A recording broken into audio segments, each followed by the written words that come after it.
এখন অভাবে কেউ মরে না। এখন আমাদের সবচেয়ে বড় শত্রু ড্রাগস। এটা সিপিএম থেকেও বড় শত্রু, এটা সিপিএম থেকে ভয়ঙ্কর, সিপিএম থেকে বিপজ্জনক। সিপিএম তো বিপজ্জনকই, এর থেকে বিপজ্জনক হলো ড্রাগস। ড্রাগস থেকে সতর্ক থাকবেন, সবচেয়ে বড় কথা ইম্পর্টেন্ট। আর কোনো অভাব আমাদের নেই। এটা একটা স্বাভাবিক বহিঃপ্রকাশ। একটা কথা আছে, বিনাশকালে বুদ্ধি নাশ হয়, বিপরীত চিন্তা বিপরীত বুদ্ধি ইত্যাদির উদয় হয়।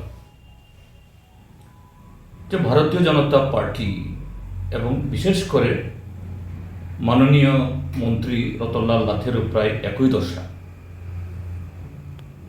আমরা সচরাচর দেখি আমাদের অভিজ্ঞতায় কিছু কিছু মানুষ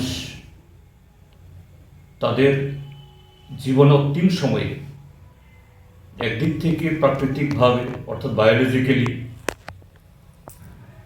যে তাদের অতীত জীবনে যে ভুল ভ্রান্তি হয় এটাকে সংশোধন করার কোনো সুযোগ নেই, বা সেরকম যে শারীরিক মানসিক দিক থেকে তার ক্ষয় শুরু হলে যে বয়োবৃদ্ধ না হলেও এর থেকে বেরিয়ে আসতে পারেন না, তখন স্বগতোক্তি অর্থাৎ অবচেতন মনে বা সচেতন মনে তারা কিছু তাদের মনের ব্যর্থতা তারা প্রকাশ করে। এটাও তাই। আমি সেদিক থেকে মাননীয় মন্ত্রী মহোদয়কে ধন্যবাদ জানাবো। তিনি তার সেই প্রক্রিয়াটাই স্বাভাবিকভাবে প্রকাশ করেছেন যে ঠিক আছে, সিপিআইএম বা কমিউনিস্ট পার্টি বিজেপি দলের রাজনৈতিক শত্রু, মতাদর্শগত দিক থেকে সম্পূর্ণ তার বিপরীত।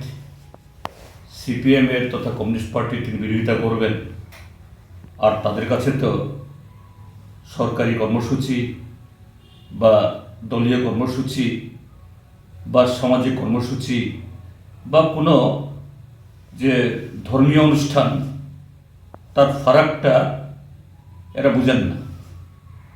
যেখানে সেখানে তাদের বক্তব্য তারা এইভাবেই অবলেলে তারা বলেন।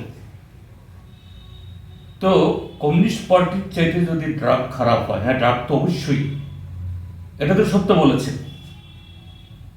এখন এই ত্রিপুরাজ্যের মধ্যে এই ড্রাগস বা নেশাকে কি উৎসাহিত করছে?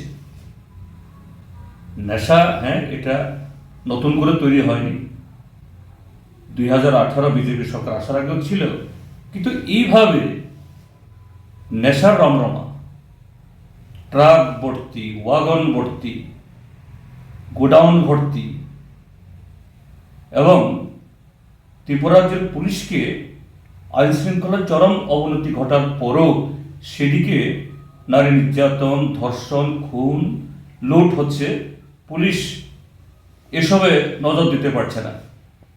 প্রতিদিন দলে দলে পুলিশকে শুধু এই গাঁজা গাছ কাটতে হচ্ছে।